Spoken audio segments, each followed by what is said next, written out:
Meus pais deixaram toda a herança para meu irmão, então eu revelei o segredo bilionário que ele escondia.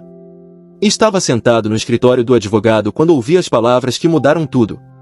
Deixo todos os meus bens, propriedades e investimentos para meu filho Henrique. Meu irmão sorriu enquanto eu ficava paralisado na cadeira. 42 anos de ser filho dedicado. 52 anos de existência. E nada. Absolutamente nada ficou para mim. Mas o advogado continuou lendo. Quanto ao meu filho Rodrigo, deixo apenas esta carta. Ele empurrou um envelope branco pela mesa. Minhas mãos tremiam ao abrir. Dentro havia uma única frase escrita pela minha mãe: "Você sempre foi forte o suficiente para construir o seu próprio caminho. Henrique precisa disto mais do que você." Henrique se levantou, ajustou o terno de marca italiana que custava mais do que meu carro inteiro, e saiu da sala sem dizer uma palavra. Nenhum desculpa. Nenhum "vamos conversar depois." Apenas silêncio e a fragrância cara do seu perfume importado ficando no ar. Dirigi para casa em choque completo. 30 quilômetros de estrada que pareciam 300. Minha esposa Clara estava esperando na porta. Ela viu minha expressão e já sabia. Tudo, ela perguntou baixinho. Eu apenas acenei com a cabeça. A propriedade dos meus pais valia aproximadamente 8 milhões. A casa principal, 3 apartamentos para aluguer, ações de empresas, contas bancárias. Henrique tinha herdado um império financeiro construído ao longo de décadas. E eu tinha uma carta de 10 palavras. Naquela noite, não consegui dormir. Ficava olhando para o teto enquanto Clara dormia ao meu lado. Recordava cada momento em que ajudei os meus pais. Quando meu pai teve o derrame aos 65 anos, fui eu quem passou 3 meses a cuidar dele. Quando a minha mãe precisou de cirurgia, fui eu quem dormiu no hospital durante 5 noites seguidas. Henrique? Ele aparecia uma vez por mês com presentes caros e promessas vazias. Mas sempre foi o favorito. O filho que estudou em universidades prestigiadas. O filho que vestia roupas de marca. O filho que falava 5 idiomas e viajava pelo mundo. Na manhã seguinte, liguei para o Henrique. Ele atendeu no 5º toque. Rodrigo, não há nada para discutir.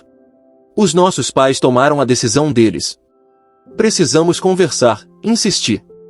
Estou ocupado esta semana. Talvez no próximo mês. E desligou. 2 semanas se passaram. Clara e eu continuávamos as nossas vidas normais. Eu trabalhava como gerente de uma pequena empresa de contabilidade. Clara dava aulas numa escola primária. Vivíamos confortavelmente, mas sem luxos. Cada conta era planeada. Cada compra era pensada. Então recebi uma mensagem de texto de um número desconhecido. Preciso falar consigo sobre o Henrique. É urgente. Encontre-me no Café Porto Seguro amanhã às 2 da tarde. Virei sozinho. Fiquei olhando para o telemóvel durante 10 minutos. Quem seria? Como conseguiram o meu número? Mas a curiosidade foi mais forte que a prudência. No dia seguinte, cheguei ao café 15 minutos mais cedo. Sentei-me numa mesa do fundo e pedi um café expresso. Às 2 em ponto, um homem de aproximadamente 50 anos entrou. Terno escuro, gravata discreta, maleta de couro na mão. Ele olhou em volta, localizou-me e caminhou direto para minha mesa. Rodrigo? Sim. E você é? Meu nome é Paulo Mendes. Sou investigador financeiro privado. Ele sentou-se e colocou a maleta sobre a mesa. Fui contratado há 6 meses para investigar transações suspeitas envolvendo seu irmão. Meu estômago apertou. Que tipo de transações? Paulo abriu a maleta e tirou uma pasta grossa. Henrique está envolvido em esquemas de lavagem de dinheiro através de empresas fantasma em paraísos fiscais. Estamos falando de aproximadamente 50 milhões movimentados nos últimos 3 anos. 50 milhões. As palavras ecoaram na minha cabeça. Quem o contratou? Perguntei. Um grupo de investidores que perderam dinheiro num dos esquemas dele. Eles querem recuperar os seus fundos e ver o Henrique preso. Paulo empurrou a pasta na minha direção. Estas são cópias de documentos bancários, transferências internacionais, contratos falsos. Tudo está aqui. Abri a pasta com mãos trêmulas. Páginas e mais páginas de evidências. Contas nas Ilhas Caimão. Empresas registradas no Panamá. Transferências para Dubai. O meu irmão tinha construído um império criminoso enquanto apresentava a fachada de empresário bem-sucedido. Por que me está a contar isto? Perguntei. Porque preciso da sua ajuda. Você é a família dele. Tem acesso que outros não têm. E... Paulo fez uma pausa. Porque descobri que parte do dinheiro que os seus pais deixaram para ele veio de fontes questionáveis.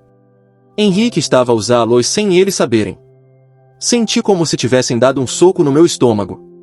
Os meus pais sabiam? Não. Henrique era cuidadoso. Ele movimentava pequenas quantidades através das contas deles. Nunca o suficiente para levantar suspeitas. Mas ao longo dos anos, somou milhões. Fechei a pasta. Minha cabeça girava. O que quer que eu faça?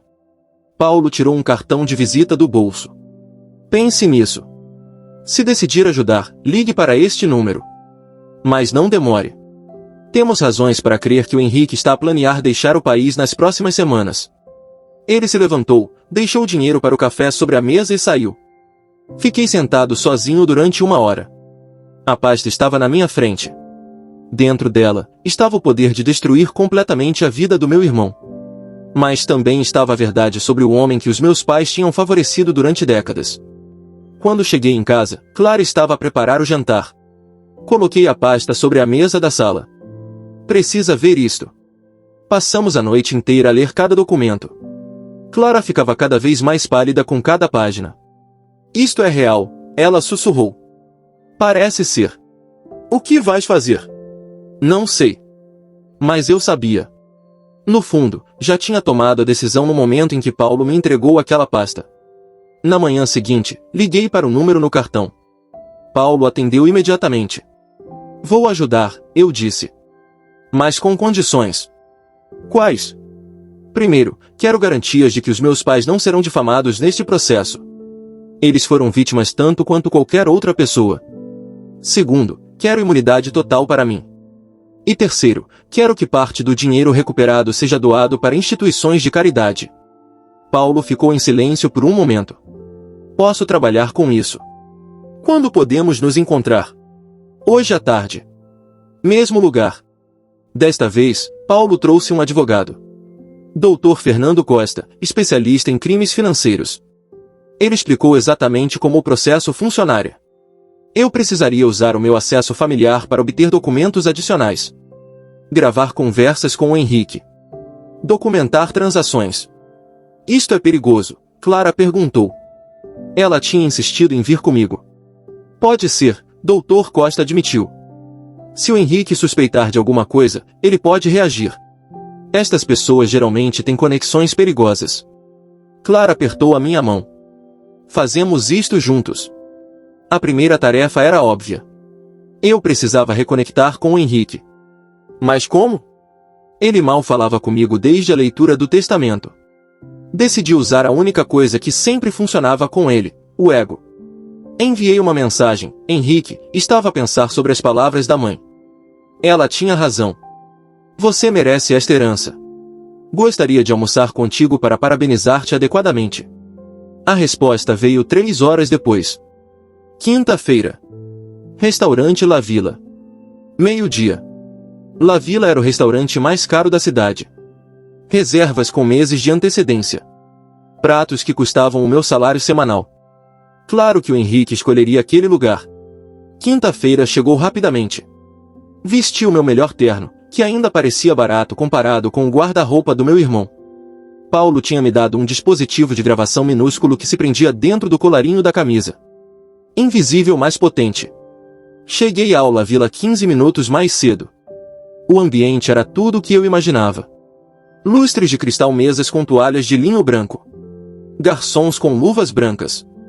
Henrique já estava sentado na melhor mesa, ao lado da janela com vista para o jardim. Ele acenou quando me viu. Rodrigo. Que surpresa agradável receber a tua mensagem. Sentei-me. Um garçom apareceu imediatamente com água mineral importada. Espero não ter interrompido a tua agenda, eu disse. Sempre tenho tempo para a família. Henrique sorriu. Era o sorriso que ele usava em fotografias de revistas de negócios. Perfeito, mais vazio. Pedimos a comida. Ele escolheu o prato mais caro do menu sem sequer olhar o preço. Eu escolhi uma massa simples. Durante a refeição, Falamos sobre trivialidades. O clima. Política. Futebol. Então, durante a sobremesa, decidi fazer a primeira sondagem. Os negócios estão a correr bem. Excelente. Acabei de fechar um negócio com investidores de Dubai. 50 milhões em capital inicial. 50 milhões. O mesmo número que Paulo tinha mencionado. Dubai? Deve ser emocionante trabalhar internacionalmente. É o futuro, Rodrigo. O dinheiro não tem fronteiras. Nem deveria ter. Aquela frase. O dinheiro não tem fronteiras. Paulo tinha me instruído a procurar exatamente este tipo de comentário. Indicava a mentalidade de evasão fiscal. Continuei a fazer perguntas sutis. Sobre os seus parceiros de negócios. Sobre como movimentava fundos entre países. Henrique, sempre orgulhoso, falava livremente. Ele não percebia que cada palavra era gravada. Quando o almoço terminou, Henrique insistiu em pagar. É o mínimo que posso fazer pelo meu irmão. Saí do restaurante com 3 horas de gravações. Paulo estava à espera na esquina, dentro de um carro com vidros escurecidos. Entrei no banco de trás. Conseguiu alguma coisa? Ele perguntou. Entreguei o dispositivo. 3 horas dele a falar sobre movimentação internacional de fundos, parceiros em paraísos fiscais e como o dinheiro não deveria ter fronteiras. Paulo sorriu. Perfeito. Isto vai ajudar imenso. Mas precisamos de mais. Documentos físicos. Acesso aos computadores dele. Como vou conseguir isso? Há uma festa de caridade na próxima semana. O Henrique é um dos patrocinadores principais. Você foi convidado? Não. Será agora. Paulo entregou um convite impresso em papel caro. Use isto para entrar. Durante a festa, ele estará ocupado a fazer contatos. É a nossa chance de ter acesso ao escritório dele. A festa seria no Hotel Imperial. Vestido de gala obrigatório. Tive de alugar um smoking que me deixou com aspecto ridículo. Clara comprou um vestido simples mas elegante numa loja de segunda mão. Na noite da festa, o Hotel Imperial brilhava com luzes douradas. Carros de luxo alinhados na entrada. Mulheres com joias que custavam mais do que a minha casa. Homens com relógios que valiam pequenas fortunas. Mostramos o convite na entrada.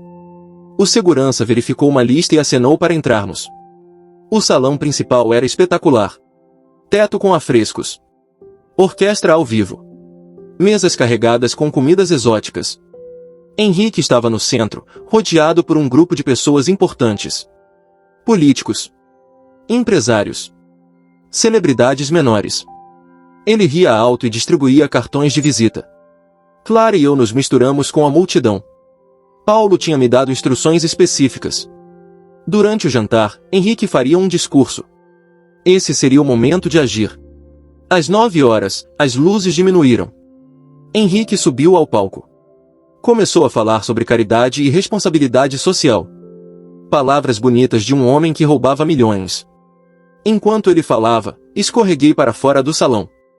Paulo tinha me dado um cartão de acesso clonado que abriria o escritório de Henrique no 15º andar. O elevador parecia subir eternamente. O corredor estava vazio. Luzes de emergência criavam sombras estranhas. Encontrei a porta do escritório. Passei o cartão. A luz verde piscou. A porta abriu. O escritório de Henrique era absurdamente luxuoso. Mesa de mogno. Quadros originais nas paredes. Vista panorâmica da cidade. Sentei-me ao computador dele. Paulo tinha me ensinado o básico. Inserir um pendrive especial. Copiar todos os arquivos. Não deixar rastros. O download demorou 12 minutos. 12 minutos aterrorizantes onde cada som do corredor me fazia sobressaltar. Mas ninguém apareceu. Quando o download completou, removi o pendrive e apaguei o histórico. Reorganizei tudo exatamente como estava. Tirei fotografias dos papéis sobre a mesa com o meu telemóvel. Documentos com logos de bancos suíços. Contratos assinados com empresas que eu não reconhecia.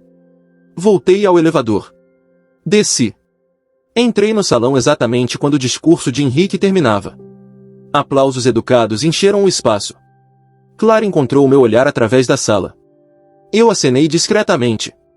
Tínhamos conseguido. No dia seguinte, entreguei o pendrive e as fotografias a Paulo. Ele desapareceu durante uma semana para analisar tudo com a sua equipa. Quando finalmente ligou, a voz dele estava diferente. Excitada. Rodrigo, isto é ouro. Temos documentos mostrando transferências ilegais para 17 países diferentes. Empresas fantasma registradas com nomes falsos. Contratos fraudulentos. O seu irmão não foi apenas descuidado. Ele foi metódico. O que acontece agora? Agora entregamos tudo às autoridades. Prepare-se. As coisas vão ficar complicadas rapidamente. Paulo não estava a brincar. 3 dias depois, a Polícia Federal apareceu no escritório de Henrique às 6 da manhã. 16 agentes com mandados de busca. As notícias começaram a circular antes das 8. Empresário proeminente investigado por lavagem de dinheiro. O telemóvel de Henrique foi para a caixa de mensagens quando tentei ligar. Mas ele me enviou uma mensagem: "Você fez isto?" Não respondi. As investigações se expandiram rapidamente. Outras vítimas começaram a aparecer. Investidores que tinham perdido dinheiro. Empresas que tinham sido enganadas. A cada dia, mais evidências surgiam. O advogado de Henrique tentou controlar os danos. Conferências de imprensa onde negava tudo. Mas as provas eram esmagadoras. Documentos bancários não mentem. Transferências deixam rastros. Contratos assinados são evidências concretas. 2 semanas após a rusga inicial, agentes federais vieram à minha casa. Clara e eu estávamos a tomar café quando tocaram a porta.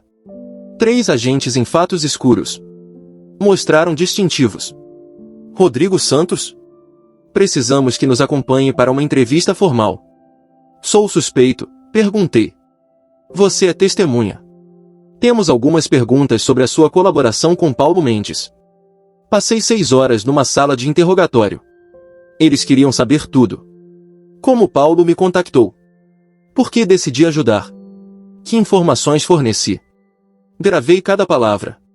Assinei declarações oficiais. Dr. Costa, o advogado, estava presente o tempo todo. Ele garantiu que eu tinha imunidade total. O meu cliente está a cooperar voluntariamente, ele repetia cada vez que as perguntas ficavam mais agressivas. Quando finalmente me deixaram ir, o sol estava a pôr-se. Clara tinha esperado o dia todo no corredor. Ela abraçou-me assim que saí. Está tudo bem? Sim. Acho que sim. Mas nada estava bem. A investigação se tornou nacional. Jornais cobriam cada desenvolvimento. O rosto de Henrique estava em todas as manchetes. Herança manchada, como um irmão expôs império criminoso. Meu telemóvel não parava de tocar. Jornalistas.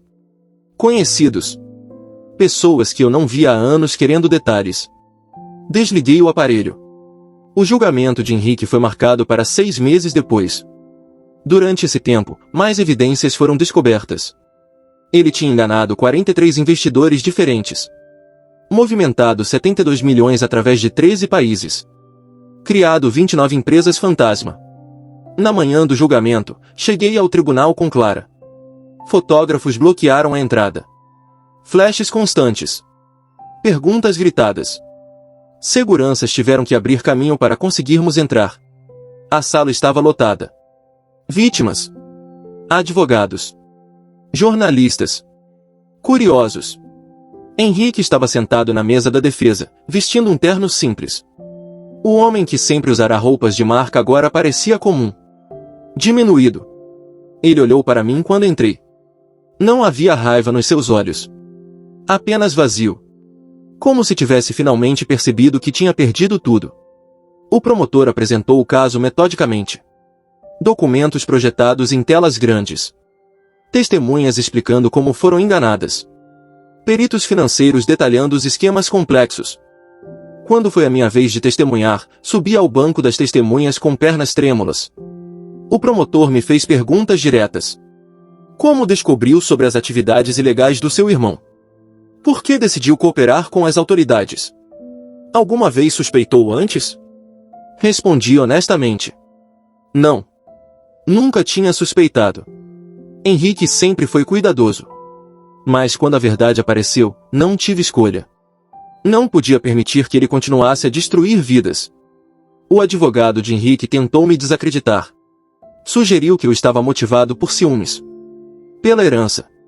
Que tinha inventado evidências para destruir o meu irmão. Mas as provas falaram mais alto. Documentos bancários. E-mails. Gravações. Testemunhos de outras vítimas. A montanha de evidências era impossível de ignorar. O júri deliberou durante 2 dias. Quando voltaram, o presidente leu o veredicto, culpado de todos os crimes. Henrique não reagiu.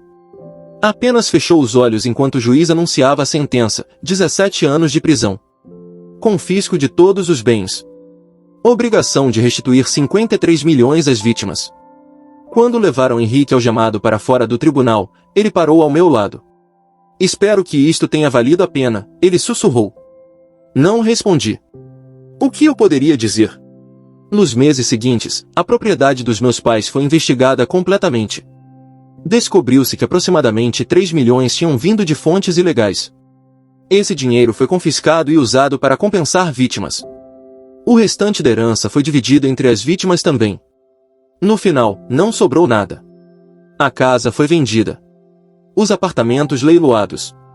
As ações liquidadas. Tudo para pagar dívidas do império criminoso de Henrique.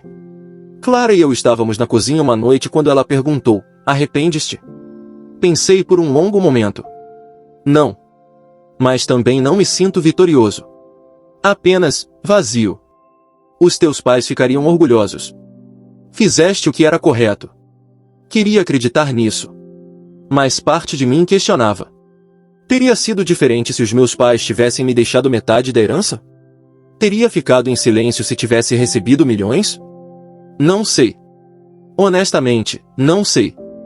Passaram-se 3 anos desde o julgamento. Henrique ainda está na prisão. Recebo cartas dele ocasionalmente. No início, eram cartas raivosas, acusando-me de traição.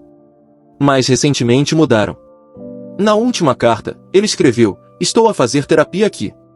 O psicólogo ajuda-me a entender como cheguei a este ponto. Eu estava viciado. Não em drogas.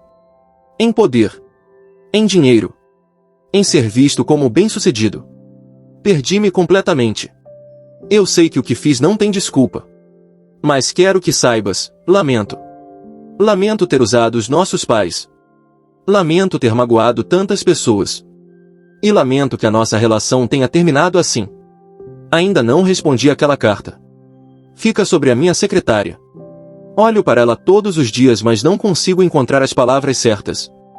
Clara começou a trabalhar numa organização sem fins lucrativos que ajuda vítimas de fraudes financeiras. Ela usa nossa experiência para aconselhar outros que passam por situações similares. Encontra propósito em transformar a tragédia em algo útil. Eu voltei ao meu trabalho na empresa de contabilidade. Vida simples. Sem luxos. Mas honesta. E isso, percebi, vale mais do que todos os milhões que Henrique roubou. Às vezes penso sobre aquela carta da minha mãe. Você sempre foi forte o suficiente para construir o seu próprio caminho. Na época, pareceu cruel.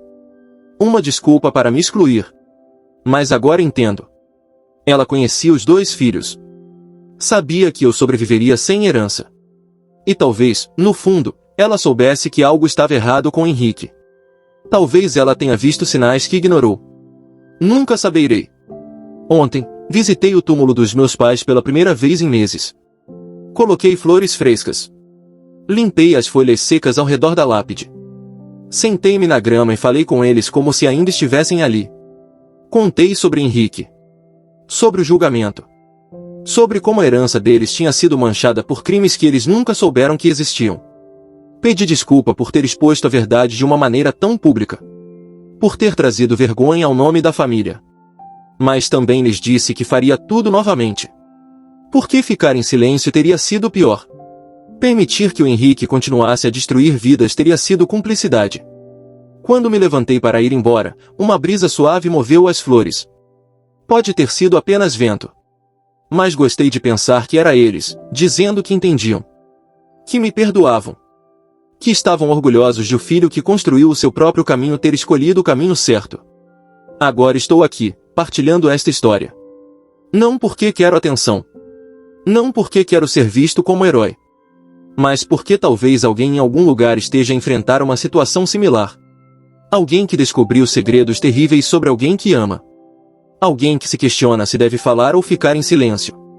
Para essa pessoa, eu digo, a verdade tem um custo. Mas a mentira custa mais. Fazer o que é certo não garante que você se sentirá bem. Não garante um final feliz. Mas garante que você conseguirá olhar-se no espelho. E no fim, isso é tudo que realmente temos. Obrigado por terem ficado comigo até ao fim. Se chegaste até aqui, deixa um comentário. Adoro ler as vossas histórias também.